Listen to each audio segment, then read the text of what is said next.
Oi, gente, boa noite. Todo mundo me ouvindo? Boa noite, tudo bem? Vamos começar já já. Dá mais uns minutinhos para o pessoal chegar, para o pessoal terminar de comer.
Vamos começar, gente, então. Boa noite. Boa noite para todo mundo que está aqui. Todo mundo ouvindo a gente, mesmo quem está escondidinho aí, Rubem, Sandro, Bruno, tudo certinho? Tudo certo, tudo bem. Tudo certo, tá. Bom, queria agradecer a todos que estão aqui hoje com a gente na live e dizer que esse é um bate-papo aberto, tá? Por isso que a gente está fazendo no Zoom. Quem quiser trazer ideia, quem quiser trazer pergunta, dúvida, qualquer coisa, só abre o microfone e prender o grito, certo? Hoje a gente vai falar sobre manipulação de mídia no mercado financeiro, tá? O que eu preciso saber de quem está aqui na sala é se já está no grupo da Nova e se tiver, há quanto tempo que está no grupo? Tu tá há quanto tempo no grupo, Rubem? Não tô te ouvindo, tá fechado, tá no mudo. Ô, Rubem, teu microfone tá fechado. Alô? Tá funcionando Aí, agora? pronto, Não, tudo bem, tá, boa noite, muito prazer a todo mundo. Estava dizendo que eu caí de paraquedas aqui, porque eu tá. acompanho o Twitter do pessoal e Ah, vi aqui. legal. Depois eu Beleza. descubro Então, como entrar no grupo, então. tá lá no link da bio, arrasta pra cima. Uhul. Tá bom, pode deixar. Olha, é que eu nasci no século XX, então tudo isso aí. Não, eu quero saber Então, se você leva o jeito pra esse negócio de arrasta pra cima. Que eu não, tô entrando nessa carreira de youtuber agora. não, pode Tá. deixar. Obrigado. Eu pergun- eu perguntei para todo mundo, então, porque eu vou fazer uma breve introdução sobre como a gente, dentro da Nova, enxerga a questão de mercado. Isso é muito importante para a gente posicionar o que a gente está falando aqui dentro dessa live, tá? Em primeiro lugar, a gente segrega profundamente bem o que é análise técnica de análise fundamentalista. E o que a gente faz ali no grupo é análise técnica, baseado em leitura de gráfico, market profile, basicamente, tá? Quem não tiver muito situado com esse conceito de market profile, de método Wyckoff para análise técnica, tá? A gente vai estar lançando um livro, inclusive meu em coautoria com o Paulo, tá? A gente está em fase de revisão dele, que vai ter todos esses tópicos contidos, tá? O importante é que a gente tenha noção dentro desse método, tá? Análise técnica é análise técnica. E análise técnica não se mistura com fundamentalista, não se mistura com macro, não se mistura com notícia, não se mistura com qualquer outra coisa que não seja mensagem de volume e preço de dentro do gráfico, certo? Quem está comprando e quanto que está pagando, certo? Nossa análise é baseada nisso. Por isso que é muito importante para a gente, dentro do grupo, ficar frisando o tempo todo o porquê que a gente não tem que dar bola para a notícia, o porquê que o mercado é tão manipulador, o porquê que as emoções manipulam tudo, porque é exatamente isso que a gente tenta evitar quando a gente faz uma análise técnica fria e crua de mercado, tá? Para situar, nosso entendimento é de que o mercado ele não é racional, o mercado ele é completamente irracional e muito baseado no comportamento psicológico das massas que o compõem, tá? Primeiro fator importante a ser alertado. O segundo, a gente trabalha com análise técnica de mais curto prazo. Então, o nosso entendimento é o seguinte: é mercado secundário. Uma ação não é um pedacinho de uma empresa que vai bem conforme a empresa vai bem. Uma ação é um produto, tá? E é um produto que é vendido como uma maçã numa feira. O preço, quem vai determinar é a oferta e procura, certo? Até aí? E também a gente tem o entendimento de que o mercado é um ambiente que pode ser chamado de uma eterna guerra de liquidez, certo? Ações são produtos, tá? Que tem determinadas épocas que eles são mais procurados ou não, certo? Nessas determinadas épocas, viradas de ciclo, fundos de mercado, os grandes players, eles precisam fazer aquisição de montantes muito grandes de ações, tá? Os grandes players têm muita grana para investir. Não é que nem a gente, sardinha, que tem 500, 1 milhão de reais para alocar em ações, fazer toda a alocação dentro do mercado de renda fixa e variável, mercado financeiro, tá? É muita grana. E cada vez que essas posições precisam ser montadas, os grandes players, eles precisam comprar montadas ou desmontadas, tá? Tudo que funciona no fundo funciona no topo também. O grande player, ele monta a posição no fundo e vende no topo, que é o que a gente chama de distribuição e acumulação, tá? Eu não vou esgotar esses conceitos aqui para quem não conhece, mas tudo isso vai estar dentro do livro. A gente vai fazendo outras lives também para emparelhamento dentro do grupo. Para que a montagem e a desmontagem dessas posições consiga ser feita dentro de um limiar interessante de preço, sem que esse preço se mova muito, é preciso liquidez. Se eu quero comprar muito de um produto e eu não tenho muito que me venda, o preço sobe. E deixa de ser interessante a montagem da minha posição naquele determinado limiar de preço. Se eu quero vender muito de uma ação em determinado limiar de preço e eu não tenho quem compre, então o preço vai cair. E talvez não seja interessante para eu desmontar essa posição com o preço caindo. É por isso que o mercado, que os grandes players precisam de liquidez. E muitas vezes quem oferece essa liquidez para o mercado somos nós, os sardinhas. Acontece que o sardinha já mais ou menos se dão conta que é importante comprar no fundo e vender no topo, tá? Só que isso é uma tomada de decisão que ela é racional, tá? Essa visão de mercado, ela só pertence ao investidor quando ele está no estado racional de análise. Acontece que ele pode ser manipulado para tomar decisões irracionais. Comprar no topo, vender no fundo, que é exatamente o que acontece em momentos como a gente está passando agora, onde tem uma profunda manipulação de mercado, criando narrativas sobre o início de recessão no mercado brasileiro, taxa de juros muito alta que vai inviabilizar todo o mercado de varejo, etc. e tal. Narrativas que nem essa, elas acontecem exatamente para fazer com que os investidores, especialmente de pequeno porte, fiquem com medo e tomem decisões emocionais para entregar liquidez para o mercado. E é por isso que é tão importante que a gente fale aqui sobre manipulação de mídia no mercado financeiro, tá? Então, feita essa introdução, precisa saber, gente, quem não acompanha o grupo, quem é mais ou menos iniciante do mercado, pegou esses conceitos? Tá? Eu estou aqui para tentar convencer vocês a deixarem de ouvir notícia, deixarem de ficar se levando por influencer, por call de casa de análise, por relatório, porque isso tudo, dependendo do método que você usa, e vamos deixar bem claro aqui, análise técnica, no nosso caso, são penduricalhos para vender curso, para vender relatório, para encher de dinheiro influencer, para dar toda aquela busca que a mídia procura, né? Porque a gente está num novo ciclo da economia da informação também, que a gente pode falar sobre isso mais tarde, tá? Alice me descreveu. Tá, gente, mas é basicamente isso, tá? E esse bate-papo agora, que foi entrando depois, só para deixar bem claro para todo mundo, ele é livre, tá? Qualquer um pode participar, trazer uma ideia, trazer um conceito, uma impressão que tem de mercado ou uma pergunta, tá? Por isso que ele está sendo feito no Zoom, que é para todo mundo participar.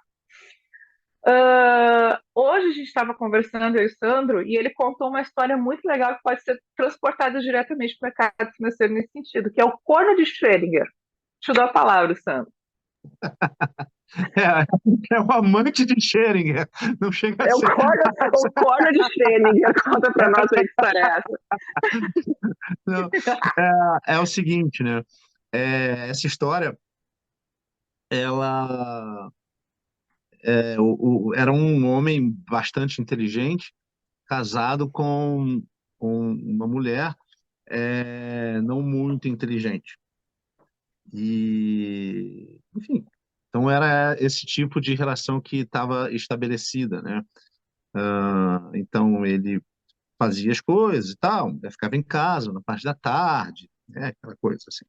E um belo dia, eles tinham uma vida, né, daquela coisa assim do cara prover, coisa e tal, mas um belo dia ele chegou mais cedo em casa. Quando abriu a porta de casa, escutou um barulho, meio que um negócio, um agito. Aí, ué, que coisa esquisita, que é isso? Quando chegou no quarto, estava a mulher escondida embaixo do lençol. Ele olhou aquilo, uma coisa esquisita. Ué, tá acontecendo aqui? Não, nada, nada, não está acontecendo nada, não. Aí ele olhou assim pro armário, olhou para ela. O que tem nesse armário aqui? Aí ela disse, não, nada, nada, não tem nada no armário. E aí ele foi lá, abriu o armário. Quando ele estava indo abrir o armário, a mulher virou e falou assim, deixa eu te falar um negócio. Não abre esse armário. Aí ele olhou para ela. Sabe por quê? Porque você vai abrir armário, seja qual for o resultado de abrir o armário, seja como for. Se você abre o armário e tem alguém aí dentro, vai ser vai ser uma merda, né? Vai ser muito ruim, digamos. Mas também é o seguinte, se você abre o armário e não tem ninguém aí dentro, também vai ser uma merda, porque você vai estar desconfiando de mim. Então, assim, esse é o amante de Schrödinger, que diz assim, o cara parou, pensou e falou assim, é, é. Então eu vou fazer o seguinte, eu vou sair, você pensa na tua vida e eu vou voltar. E aí a gente vê o que faz. Então, o que isso tem a ver com o mercado? E o que isso tem a ver com as notícias que a gente lê e interpreta, assim? Tem notícia que é igual a esse caso. Tem notícia que é o amante de Schrödinger. Quer dizer, será que tem, será que não tem? Não importa. Seja qual for o resultado daquilo, isso vai te trazer um resultado ruim. Ele Então, vai ela é desviando do fake. teu objetivo que tu tinha racionalmente determinado, a estratégia que tu havia racionalmente determinada, uma notícia pode mexer Já no... vai, não, já muda completamente tudo, seja ela qual for a sua interpretação. Então, assim, pô, peraí, eu tenho uma coisa aqui direcionada. E agora vem outra informação que não sei. Então, é assim, tem coisa que sim, tem coisa que não. Eu costumo falar com meus clientes, assim, uma outra coisa também, que tem a ver com comportamento e comportamento de manada, tá? Que é uma coisa bem interessante no mercado financeiro, esse comportamento de manada, que a Thaís depois pode explicar bem como é que funciona. Eu só vou fazer propaganda, tá? Quarta-feira que vem é live com o Sérgio Machado sobre comportamento de manada, tá? Já tô fazendo marketing aqui. É, e vale muito a pena entender isso. E tem uma história que eu costumo, assim, para alguns clientes mais antigos, eu viro para ele e falo assim, emu, emu. Por que que eu viro e falo para ele emu? Porque tem uma história do... Eu estava conversando com um sociólogo, e esse sociólogo, ele conta uma história maravilhosa. Ele foi para estudar os povos aborígenes da Austrália. E chegando lá, ele ficou um tempão, assim, né? E tem um bicho parecido com uma espécie de um avestruz pequeno, assim, que eles chamam que é o emu, né? Então, eles falaram, olha, agora a gente vai fazer, a gente vai caçar emu, porque é muito importante para nossa tribo, a carne do emu dura bastante tempo, a gente faz tudo. Então o que que acontece? Nessa semana, a gente vai fazer alguns rituais para isso, né? Para caça do emu, tal, que é bem importante na nossa cultura. Tá bom, tudo bem. E aí, já ficando sem comida, eles começaram lá, aí fizeram a dança do emu. Então ficou todo mundo em volta do fogo, dançando igual o emu, aquela coisa do emu. Aí depois fizeram assim, tá, agora a gente vai se vestir de emu. Aí botaram a roupinha do emu, aquela coisa, as penas do emu, começaram a pular lá. Agora vamos orar para o emu. Aí oraram, fizeram a oração do emu, aquela coisa assim. Tá, agora vamos dividir o grupo. Agora, vai para lá, vai para cá. E ele foi caçar emu junto com o pessoal. E saíram lá no meio da Austrália, lá no Outback, lá para pegar emu. Muito bem. Aí ele estava lá com um grupo dele e viu aquele, é um dingo, que é um cachorro selvagem lá deles, lá, assim, que ele falou, dingo, vamos pegar esse dingo, vamos lá e vamos traçar o dingo, porque, pô, né, a gente já leva a carne do dingo, né? Dingo não. Emu. Tá aqui para caçar emu. E andaram, viram uma galinha lá, uma espécie de peru também, assim. Esse peru é uma delícia, vamos pegar o peru. Não, peru não. Peru não. Emu. A gente está aqui pro emu. Emu. E na terceira vez que eles encontraram, que uma espécie de cervo, um viado lá, não sei o quê, eles olharam, ele falou assim, olha, não, agora a gente pega esse viado lá, vamos pegar, uma carne deliciosa, a gente pega. Aí vamos ver, cara, prepara tudo. Junta todo mundo aqui. Aí juntou o grupo. Olha só, a gente se vestiu de emu, a gente dançou pro emu, a gente rezou pro emu. A gente tá aqui para quê? Para caçar emu. Emu, acabou. Emu, a gente tá aqui para emu. Mas tem outra oportunidade. Emu. Entendeu? Então, assim, essa história exemplifica bem a questão do foco. Cara, quando você tá com uma estratégia, quando você, cara, você tá com a tua ação, você tá com o teu plano de mercado. Cara, você rezou para esse mercado, você dançou a dancinha do mercado, você se vestiu do mercado, estudou o mercado. Mas tem uma oportunidade. Emu. A gente está aqui para emu. Então, isso é uma grande metáfora, uma grande história do comportamento de manada. Porque se você mantém a grande figura, a como você vai caçar o emu, ok, isso sim. Se o assunto é emu, tudo bem. Você pode, não, agora a gente vai para lá, agora a gente vai para cá, eu acho que tem emu ali. Não, vamos para cá. Ok, tá válido, desde que seja emu. O comportamento de manada é isso. Se você mantém o emu, tudo certo com o comportamento de manada. O problema é que muitas vezes a manada vai embora. Se desgarra, vai para o caminho, aí espalha tudo, muda de foco.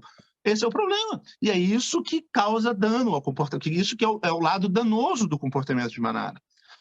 Em vários níveis, assim. Então, voltando à vaca fria, como fazer para a gente se manter no centro? Como é que a gente faz para não se levar por essas emoções que as fake news e outros elementos causam na gente? Porque a Thaís citou as fake news. Então, assim, poxa, você tem a notícia aqui que o relatório de tal empresa não foi tão bem assim. Poxa, ora, então... ok. Aí eu deixo para os especialistas financeiros. Sim, não, acontece que é exatamente isso, que nem tu falou, emu. Foi por isso que aquela introdução foi muito importante nessa conversa, tá? Se a gente está fazendo análise técnica, se o nosso negócio é método Wyckoff, se o nosso negócio é market profile, é emu, não é notícia, tá? E eu tô aqui com o bingo dos 50 vieses cognitivos, tá? Que é uma coisa que a gente trata muito no canal. Para quem não sabe o que é viés cognitivo, são atalhos mentais, tá, que a nossa mente toma para evitar ter que racionalizar cada decisãozinha que a gente toma no dia a dia. São atalhos inconscientes, na maior parte das vezes a gente não se dá conta que a gente está sendo manipulado por esses atalhos, que a gente está tomando decisões não tão racionais, porque estamos pegando um atalho mental para chegar num caminho mais curto de raciocínio, tá? Por que a gente falou do amante de Schrödinger? Porque se você vai lá, está fazendo sua análise técnica, mas resolve abrir o armário da notícia, não existe hipótese de sair alguma coisa boa dali. Porque, por exemplo, se você tem uma tese com relação a um ativo qualquer, se você for lá, abrir o armário e encontrou uma excelente notícia sobre aquele ativo, que aquele ativo está bombando, que o ciclo de mercado está começando, etc. e tal, você entra no viés da confirmação. O que é aquilo? Você vai pegar aquela notícia confirmando o entendimento que tu já tinha, e isso vai te deixar cego a eventuais coisas que tu não tenha visto. Se por acaso o teu trade vai para o lado errado, se por acaso ele não vai de acordo com aquilo que tu estava esperando para aquele cenário, por causa da confirmação, pode ser que você tire um stop, pode ser que você fique crente demais e demore mais tempo para se dar conta do erro e para mudar de ideia, porque tu tem esse viés de confirmação ali te levando a crer que você está certo, só o mercado que não está agindo naquele momento como você gostaria. Ou seja, você erra. E se a notícia é ruim, você entra naquele grande bolo do efeito manada que nem o Sandro falou. Se você, com análise técnica, tinha feito aquela análise, tinha aquela tese sobre aquele investimento, você já tinha uma entrada, tinha uma saída, tinha potencial de lucro ali, stop, tudo certinho, e você lê uma notícia ruim, tu começa a duvidar do que tá vendo. Tu começa a duvidar daquilo que tu viu. E, em geral, o que acontece? Em fundo de mercado, em virada, transição de ciclo, que os ativos realmente estão mostrando sinais de compra pelo gráfico, mas as notícias são horrorosas. Você, com medo, pode não entrar no trade, pode entrar com uma mão menor do que imaginava, pode subir stop, pode querer embolsar lucro antes do tempo, pode querer qualquer coisa. O que mais importante, porque tu tá com medo, tu pode querer ir contra todas as diretrizes do trade que tu já tinha analisado, já tinha especificado de antemão, entende? O que saiu de bom de qualquer notícia que você tenha visto com relação àquilo? Nada. Você só precisa de sinal de mercado, você só precisa de um bom sistema de trade e confiar naquilo que você está fazendo. Por isso que é muito importante, emu, emu, emu. Se eu estou fazendo análise técnica, é o que a gente está fazendo aqui agora. Acontece que vem aquele mundo maravilhoso do mercado financeiro, onde todo mundo vende notícia, todo mundo fala alguma coisa, o cara fica espantado, nossa, que leitura, meu, aquele cara é um gênio, ele consegue ler tudo antes, uau, esse cara é milionário, é melhor eu escutar o que ele está falando e tal. É um mundo muito sedutor, entende? E pelo fato dele ser muito sedutor, dele ser feito exatamente para chamar atenção, para te trazer para dentro dessa armadilha de liquidez, que você acaba se perdendo. E nisso o Nock é muito bom para falar também. Não, obrigado, Thaís. Não, eu achei interessante esse caso desse tema da manipulação. E justamente, talvez tu não saiba, eu estudei jornalismo, né? Minha primeira faculdade foi jornalismo, né? E tem uma coisa que a gente aprende lá já nas primeiras aulas, que é justamente o que é a notícia, o que atrai as pessoas para as notícias. E tem justamente um mecanismozinho do nosso cérebro, que é aquele que está sempre lutando pela nossa sobrevivência. Então, a gente está sempre alerta para tudo que seja uma ameaça, para tudo que seja uma ameaça física ou, nos dias de hoje, uma ameaça financeira. São as notícias mais sensíveis que a gente pode ter, que mais nos despertam curiosidade, são essas duas, porque elas lidam com o que a gente entende, com o que o nosso cérebro entende como sobrevivência. E a gente tem muitos casos, podemos até falar um pouquinho do mundo pré-redes sociais, onde tu tinha grandes portais que muitas vezes falavam com entrevista, vamos dizer assim, de traders, e traziam algumas percepções de traders para dentro do mercado. Só que isso existia uma grande até parcimônia e um grande julgamento de toda a comunidade, justamente por todas as questões do que eram notícias verdadeiras e o que era realmente para manipulação. Existia muito mais uma autorregulação e existia uma crítica a quem falasse informações, o cara atraía muita gente a atenção, né? Então, talvez um dos casos mais clássicos seja o do Ricardo Amorim, né, no Manhattan Connection, quando ele falava, por exemplo, não, este ano a Bolsa vai chegar a 120 mil pontos. Né? E foi um ano que eu acho que ela não chegou nem a 85, e ele realmente virou uma piada, digamos assim. Isso a gente está falando aí provavelmente antes de 2010, né? Antes assim, de todo esse fenômeno Facebook e redes sociais em geral. E o que acontece hoje é que já não existe uma pulverização da informação, de quem gera a informação e de quem analisa. E o que acontece? Fica muitas vezes na figura de uma pessoa e tu não sabe qual é o motivo que ela está dando uma interpretação para um fato, porque existe o fato e existe a interpretação. E muitas vezes quando a gente lê um texto, e isso é uma coisa, por exemplo, que a gente aprende também a usar quando escreve texto jornalístico, são todas as atenuações para que a pessoa não seja responsabilizada depois, né?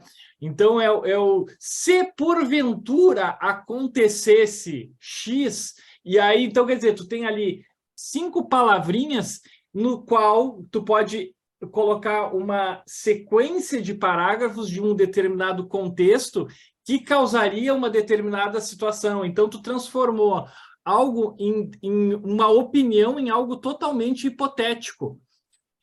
Algo totalmente hipotético em uma opinião, nos quais do cérebro fica marcado que a opinião daquela pessoa que é uma pessoa influente com conhecimento,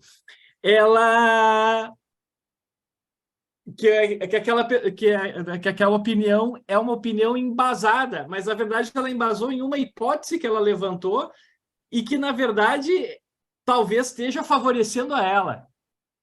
Então, a própria maneira como a notícia é escrita, né, ao uso de alguns tempos verbais, isto acarretaria, né, o condicional, também mexe muito com justamente o que é a intenção do que a pessoa quer dizer e o que realmente está acontecendo. Só que o nosso cérebro, muitas vezes, não pega isso, principalmente quando a gente está tomando uma decisão que para o nosso cérebro é de sobrevivência. E então é muito. Então, quer dizer, a gente está falando ainda nem eu estou falando só ainda da questão de como a notícia é escrita, né? E de como ela é proliferada.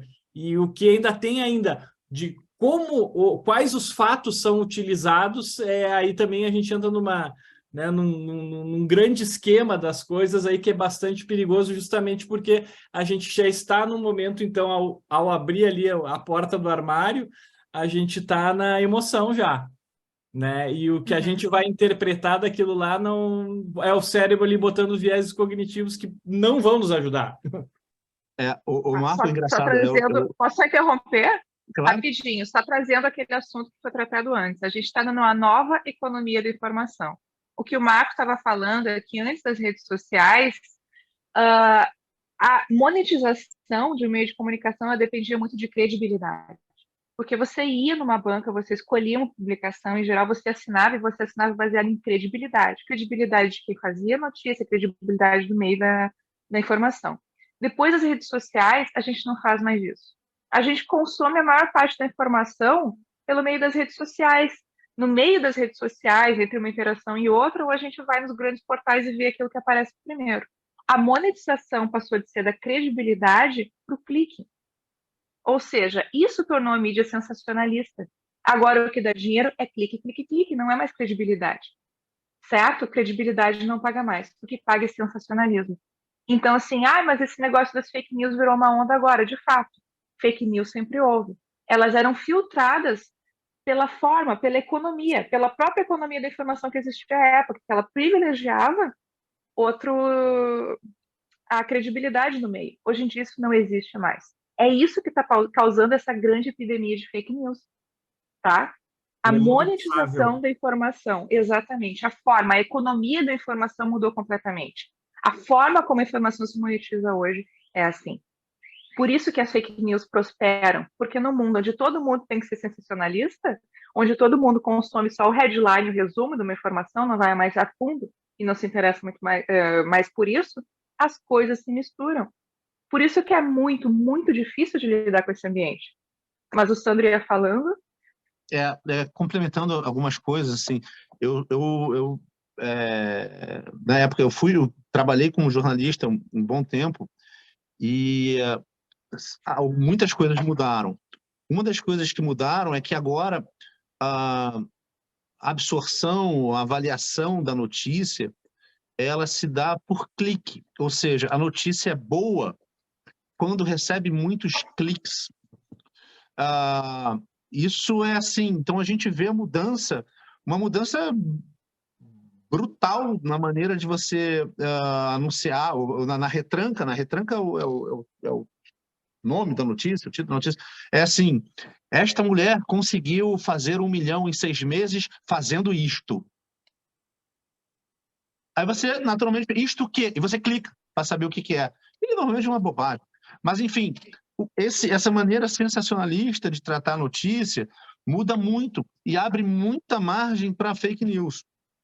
Isso é uma coisa. A outra coisa é que depois eu até vi essa coisa explorada pelo Gregório do Vivier, é como você pode mudar com apenas uma pontuação, né? Isso é muito claro, você muda completamente uma lei, uma ordem. Por exemplo, você tem lá uma lei dizendo assim, olha, você não pode bater no seu empregado. Essa é uma lei, uma ordem, uma coisa óbvia. E aí, vamos fazer o seguinte, a gente bota essa frase aqui, pô, não tem como mudar isso. Não vai mudar. A gente bota um ponto de interrogação no final, assim, não pode bater no empregado? Então a gente bota um pontinho de interrogação já muda completamente. Então, assim, é uma coisa que você, aos poucos, vai introduzindo e vai deteriorando a questão da credibilidade. A gente pode enganar por um tempo, mas não engana para sempre. Eu tive aula com 2 grandes mestres, um foi Carlos Moreno, o outro foi Ricardo Boechat. E ambos batiam muito na tecla do tal do distanciamento, tá? Isso é muito importante. A gente estava tinha que fazer uma matéria, escrever um texto como exercício de um filme feito sobre o livro 1984, de Orson Welles. Talvez você já conheça, mas é uma distopia, um ambiente terrível. E o filme é bem, bem pesado, assim. E uma colega na sala começou assim, nossa, ai, estou passando mal. Ai, meu Deus, que horror. E aí o Boechat parou o filme e falou assim, olha só, vocês já estão aqui no 6º período, deixa eu falar uma coisa. Notícia e jornalista tem que ter uma coisa chamada distanciamento. Distanciamento. Isso é muito, muito, muito importante para o mercado financeiro. Quando você trabalha e entende essa questão do distanciamento, assim, é um pouco complicado trabalhar isso, porque você pode e deve ter o seu lado humano. Mas enquanto jornalista ou enquanto trader, você tem que ter esse distanciamento para ser técnico. E aí vem uma história. Eu, quando era pequeno, você sabe que eu sou torcedor do Fluminense, né? Lá no Rio. No Rio, um pouco diferente do Rio Grande do Sul, tem 4 times que brigam sempre pelo título e tal. Mas claro que o Fluminense é o melhor deles. Eu sou fluminense por uma questão de higiene e tradição. Então, assim, torço muito, sou apaixonado pelo Fluminense, acompanhava os jogos. E os meus amigos todos eram Flamengo, porque eram estúpidos. Mas, enfim, torciam pelo Flamengo e tal. E aí a gente resolveu fazer um bolão numa final, um Fla-Flu na final, uma disputa danada. E aí, claro, os flamenguistas falavam o quê? 3-0 Mengão. 4-1. Vamos ir, Mengão vai atropelar. Vai ser 5-0 Mengão. E aí eu virei e falei assim, não, Flusão 3-0. E meu pai olhou para mim e falou assim,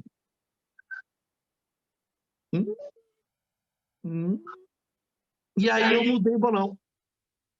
Eu não consegui botar no Flamengo. Mas assim, eu falei assim, tá, vai ser 1-0 Fluminense. Bem magrinho. E eu ganhei o bolão. O que eu aprendi com isso?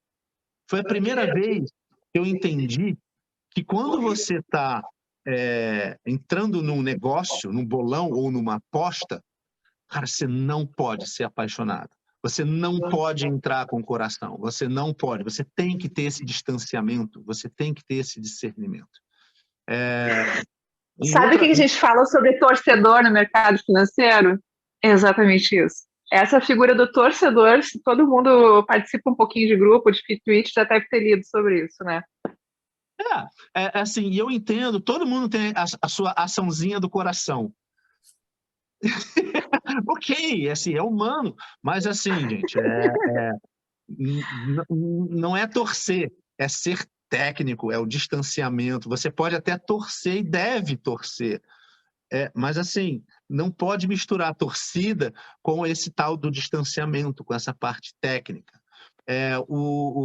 Depois teve um caso, é uma história maior, de uma foto muito famosa de uma criancinha morrendo na frente de 2 urubus. Os urubus estavam esperando a criança morrer.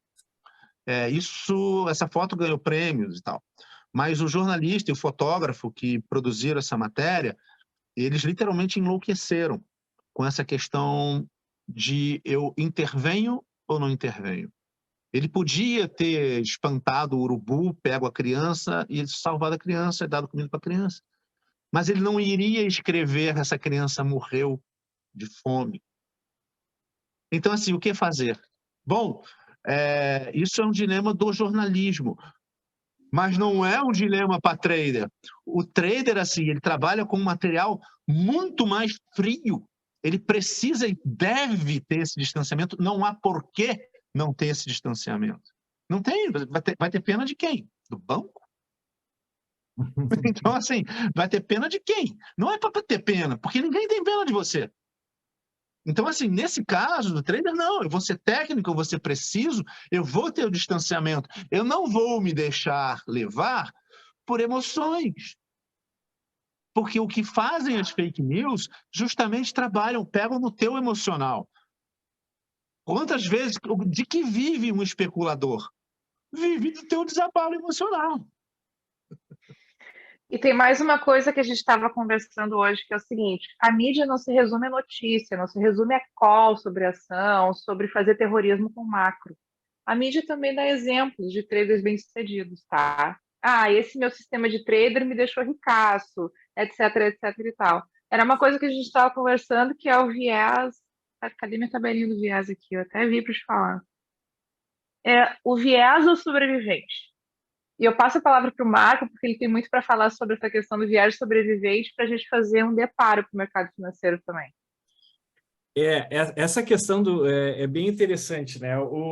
A gente tem uma tendência a justamente a atentar, então, né, para essas coisas que são, vamos dizer assim, principalmente, né, até pegando um gancho ali com o que o Sandro estava falando, né, sobre o nosso senso de pertencimento e por exemplo, quando a posição quando o cara está comprado na ação de estimação, em que a pessoa fez uma aposta, ela fez uma análise e inconscientemente o que ela mais quer é acertar esta análise e torcer ou vender para as pessoas de que aquela análise que ele fez há 6 meses atrás foi acertada. E o que acontece? Ele começa a defender aquela análise, muitas vezes quando os sinais da realidade já não estão dizendo para ele, não, tu errou. Só que a gente tem a tendência a apostar naquilo que a gente fez para trás, o que foi que nos, vamos dizer, hoje nos garante justamente o pouco uso da energia, né? Porque o cérebro ele está sempre buscando, né, economizar energia. Então, uma decisão tomada lá atrás, uma análise feita, quando ela encontra na realidade alguns sinais dizendo, olha, você errou, o teu cérebro vai fazer absolutamente tudo para negar esta informação, por mais na frente que ela esteja tua. Então, de novo, é a questão de onde é que são os meus stops, onde é que é o meu ponto de eu me desfazer de um ativo. Porque uma análise que eu fiz, eu vou muitas vezes defender ela até o fim, porque eu quero, na verdade, lá defender a minha decisão que eu tomei lá atrás, até as circunstâncias terem modificado. Eu não quero, eu vou continuar naquele papel ao mesmo tempo de torcedor e de vender a análise que eu fiz há 6 meses atrás. Porque o meu cérebro está dizendo, né, você tem que se sentir certo, você tem que se sentir que tomou a decisão certa, senão muitas vezes uma decisão lá atrás vai começar a desmontar toda a tua estratégia.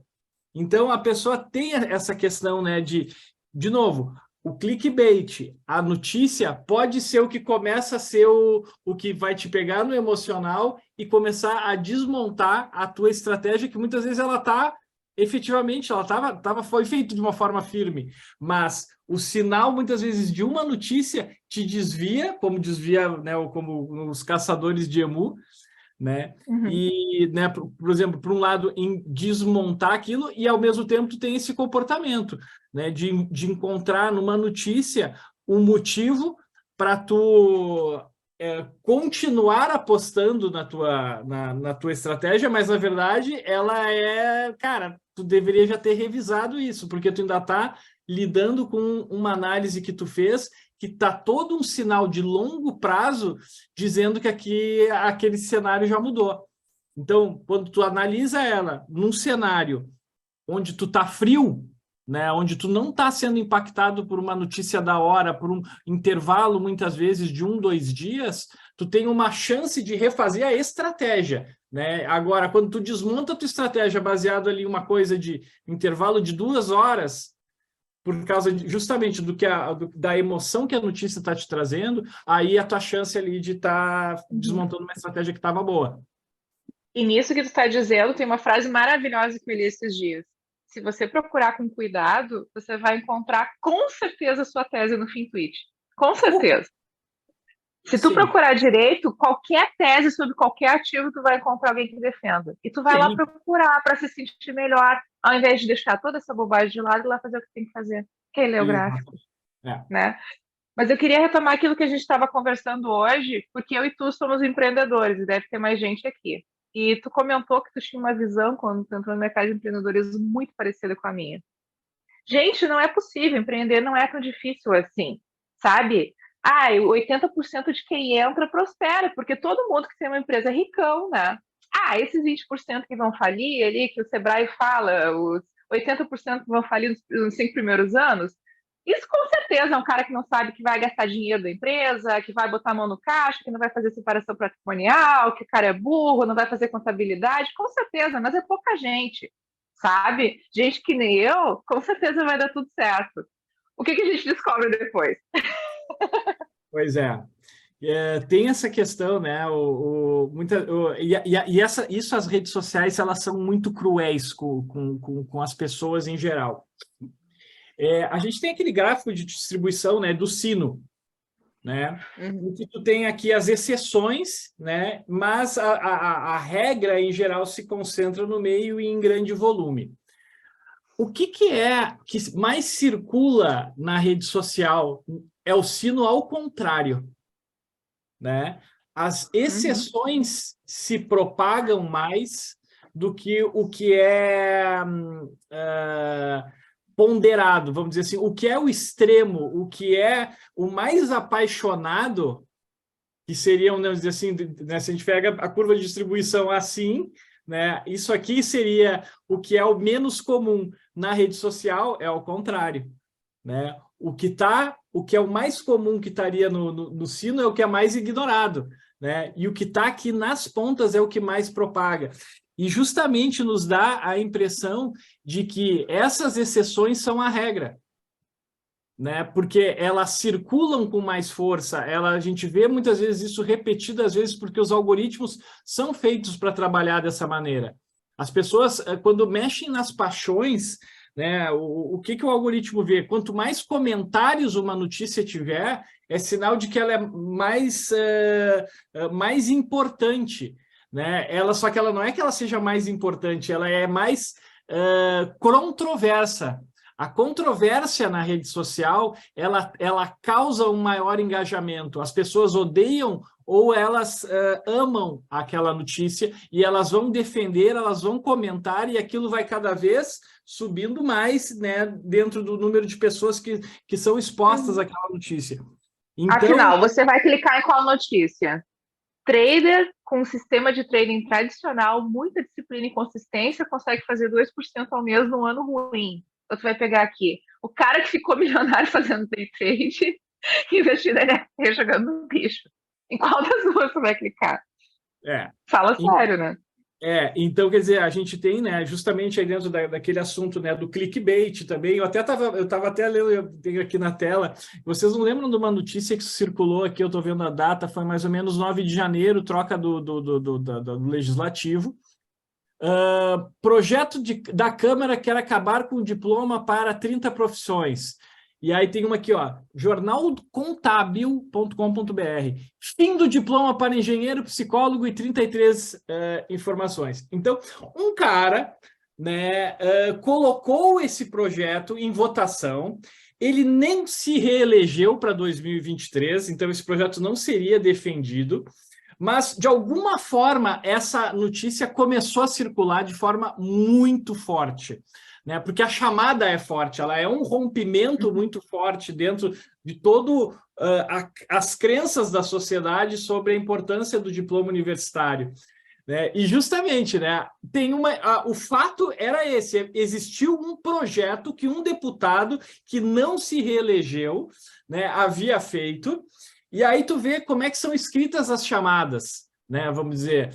Então, projeto da Câmara quer acabar com o diploma, aí fim do diploma para engenheiro, psicólogo e outras 33 profissões, né? Então, existe a maneira responsável, a maneira clickbait de botar isso aí. Então, provavelmente, essa notícia, alguém deve ter plantado ela por algum interesse, provavelmente para esse próprio deputado, porque ele deu várias, né, esse ex-deputado, ele deu várias entrevistas em função disso, né? Mas, cara, gera a controvérsia que os portais querem, gera a controvérsia que os algoritmos mais promovem, né? E aí, quem mudou, escreveu o fato de diferentes maneiras, né? Ganhou reply, né? Ganhou retweet.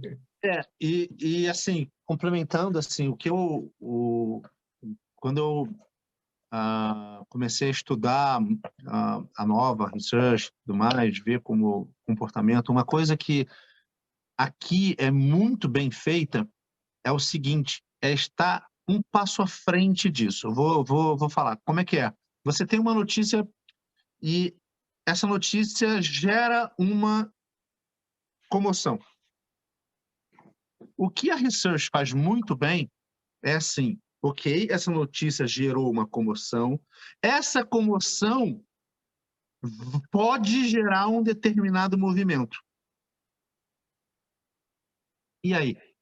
Como a gente vai se comportar com relação a esse movimento que esta comoção pode vir a gerar? Esse é o pulo do gato. Não reagir à notícia, mas reagir à reação da notícia. A reação à notícia, isso perfeito. Aqui é muito bem feito. Essa frieza, essa leitura, assim, olha só, isso aqui pode ser que as pessoas... Vamos ver como as pessoas estão reagindo a isso aqui. Olha lá, tolinhos. Ou então, olha lá, não, isso aqui... Compraram a tese. Então, não importa se é uma fake news, não importa se é... O que é essa notícia, não importa se é uma grande bobagem, mas importa o que efeito isso vai causar e, a partir daí, o que é que a gente vai fazer. Vai impactar então, a notícia pode ser a maior bobagem do mundo. Vai cair um meteoro em Brasília. Não vai. Não. Podia, né? Mas vamos, peraí, vai cair um meteoro em Brasília? Pô, não dá para cair em São Paulo, lá alguma coisa na Faria Lima? Aí vai ser Então, assim, não importa se caiu um meteoro na Faria Lima. Estão dizendo isso aí, cara. Caiu um meteoro na Faria Lima, literalmente. Tá lá, vai cair. Cara, não vai. A gente sabe que não vai. Mas, assim, como é que o mercado está reagindo a essa bobajada? Sim. E aí, a partir daí que a brincadeira começa. É isso aí. Então, não é só assim, é fake news. Não. Ou então também não é só assim, estão falando isso, então eu vou fazer. Não vai fazer nada.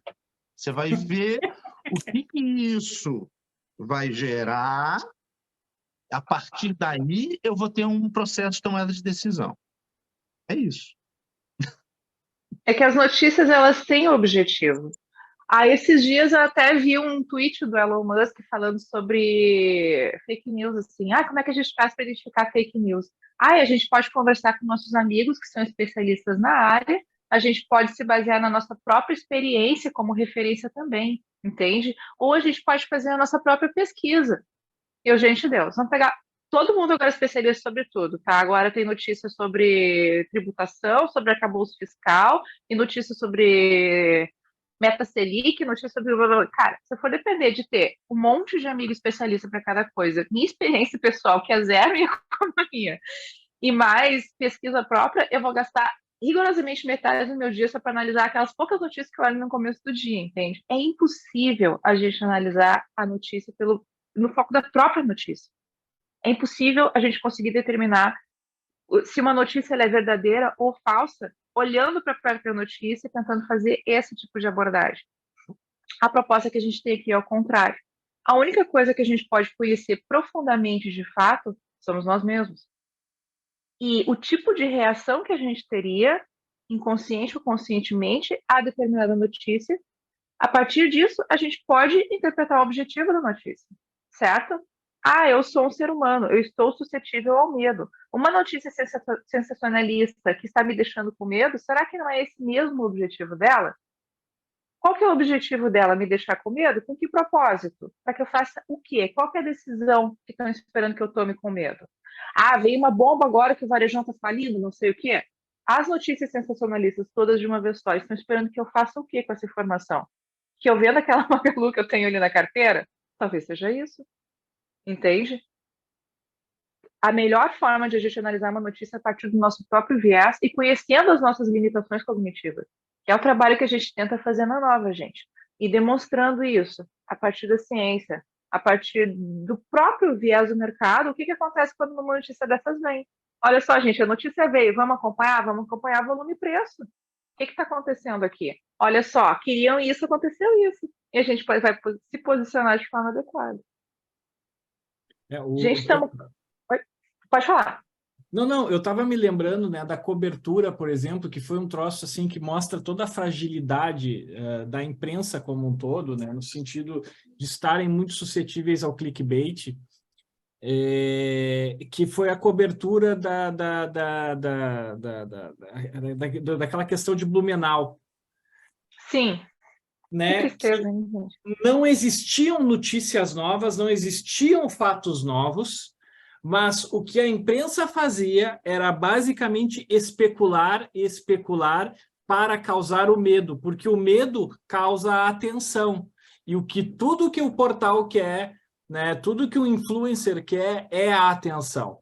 Então, a especulação da notícia, das causas eles foram trabalhando, sempre tu achava que haveria alguma elucidação, alguma coisa que te desse um sentimento de alívio, né, de que foi descoberto, foi finalizado, foi preso. Não existia isso, porque essa não é a função da mídia. Com o clickbait, o que ela quer é sempre a atenção. Ela não quer, a notícia nunca é para te causar alívio, ela sempre é para te vender o próximo capítulo. Quando ela não tem fato novo, ela fica tentando te vender o próximo capítulo que ela está apurando. Está em apuração, é um eterno gerúndio, estamos analisando, né? Então, esse também eu acho que é um mérito, né? Quando se olha notícia de qualidade, quando se vai para uma questão de uma frieza na análise, é essa, né? Não somente, né, como o mercado vai reagir, mas te isolar da especulação sobre a notícia e todo esse senso de atenção e de urgência que é dado, que te desvia da tua estratégia, né? Exatamente. Isso me quebrou o coração, porque apareceu na internet até um vídeo do pai do menininho que morreu lá, onde ele, cara, passou um sabão no pessoal da imprensa que estava dentro do evento, ele falando que, graças à imprensa, alguém que fez uma reportagem, a esposa dele ficou sabendo dos detalhes da morte do, bebê, do filhinho. Que era uma coisa que ele falando assim, sabe, nesse vídeo, gente, eu passei muito tempo tentando acalmar ela, explicando que foi uma morte rápida, para ver se ela se acalmava e tal, até que quando ela conseguiu se acalmar, veio a imprensa e contou toda a verdade para ela. E ela entrou em choque de novo, entende? O cara muito puto, assim, sabe? Super tranquilo falando tudo aquilo, assim, me admirou até a força interior desse homem, mas, gente, aí eu comentei com o senhor, não tem mais limite essa esse comportamento abutre da imprensa? É. Infelizmente, essa é a consequência da nova economia da informação. Ainda estão tentando se desenvolver, se determinar quais seriam as melhores práticas para combater isso. Isso envolve, inclusive, tem envolvimento político nisso também, sabe? Essas legislações tratando sobre regulação das redes sociais, etc. e tal, tudo isso faz parte de uma grande discussão onde não se sabe muito bem como trabalhar isso ainda. É um fenômeno muito novo e muito nocivo. E não vai sair cedo essa resposta. É por isso que justamente a busca pela credibilidade. Qual é que é o canal que realmente tem credibilidade? Porque senão se está suscetível a isso. Uhum. Gente, é para ser um bate-papo aberto, mas até agora ninguém levantou a mãozinha. Alguém quer trazer alguma experiência, um fato, uma pergunta, qualquer coisa? É só abrir o microfone, chamar ou levantar a mão se estiver com dúvida. Eu já pergunto, quem é que já tomou decisão? Quem é que mudou a estratégia? Quem é que mudou a estratégia em função de notícia? Levanta a mão. E conta aí. Conta qual foi a ação e qual foi a notícia, e se acertou ou não. Gente, Bitcoin, claro que eu não acertei. Eu insisto, gente, eu quebro a cabeça aí. É muito difícil. A gente já passou por outros ciclos assim. Bom, quem estava no fundo do Covid, quem estava no meio da crise ali da Dilma, Wesley Day e tal, a gente já passou por isso. A gente sabe como funciona. A gente estuda viés cognitivos, a gente estuda psicologia e ainda assim é muito difícil. A pressão é muito grande. Por quê? Porque isso é absolutamente instintivo para a gente. Que nem o Marco estava falando, a gente funciona em 3 sistemas. O sistema medo, o sistema comer e transar e o sistema repouso. O corpo, ele vai fazer o possível, o nosso organismo vai fazer o possível para ficar no sistema repouso, sempre, tá? O objetivo dele é evitar problema e armazenar energia. Eventualmente, a gente precisa sair para caçar, para comer ou se reproduzir. E a gente se expõe ao medo, certo? Então, entende, isso é o que há de mais basal na nossa biologia. É o que fundamentou toda a nossa estratégia evolutiva até hoje. Então, é realmente muito difícil de conseguir controlar isso, ponderar isso. Tá? O que a gente tenta fazer na nova. Primeira coisa, o awareness.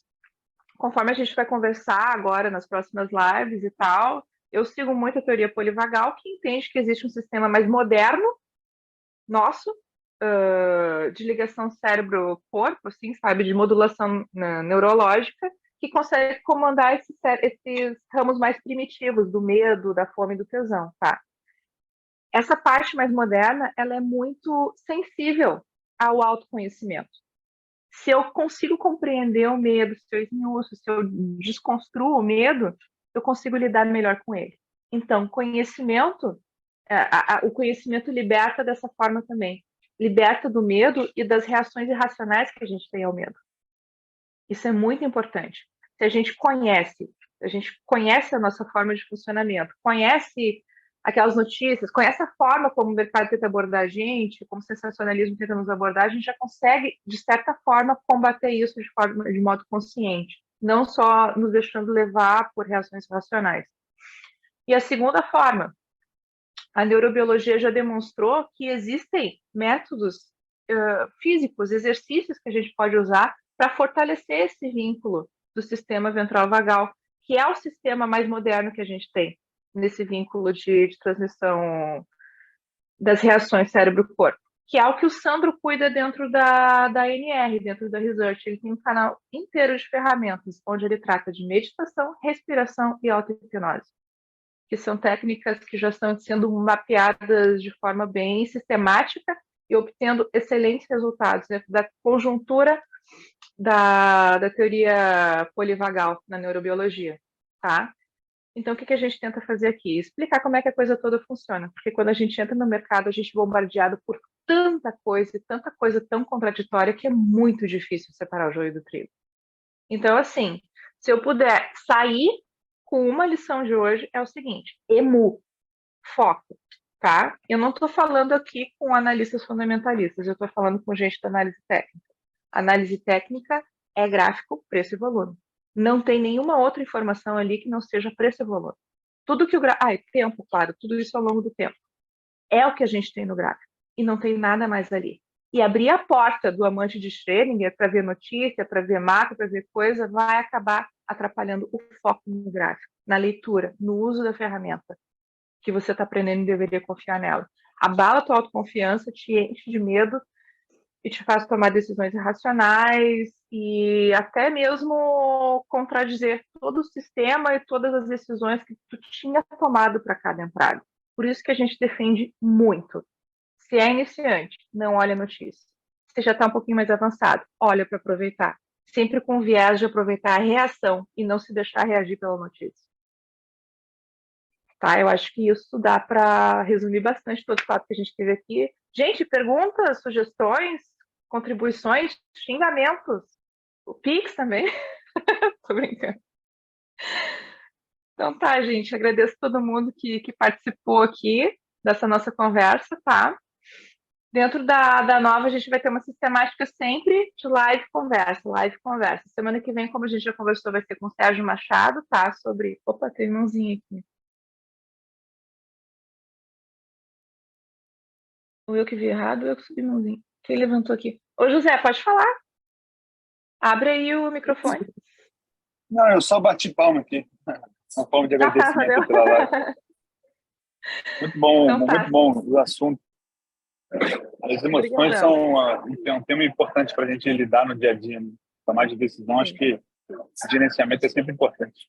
Bom a gente acompanhar esse canal aí, que é sensacional. Obrigadão. Semana que vem vai ser com o Sérgio Machado sobre efeito manada no mercado. Exatamente porque eu considero ele um dos caras mais pragmáticos aqui em Twitch. O cara está sempre trazendo um discurso muito conciso, muito centrado sobre o que acontece no mercado, o que vai completamente ao encontro dos vendedores de cursos que querem fazer escândalo. Então é sobre isso que a gente vai falar.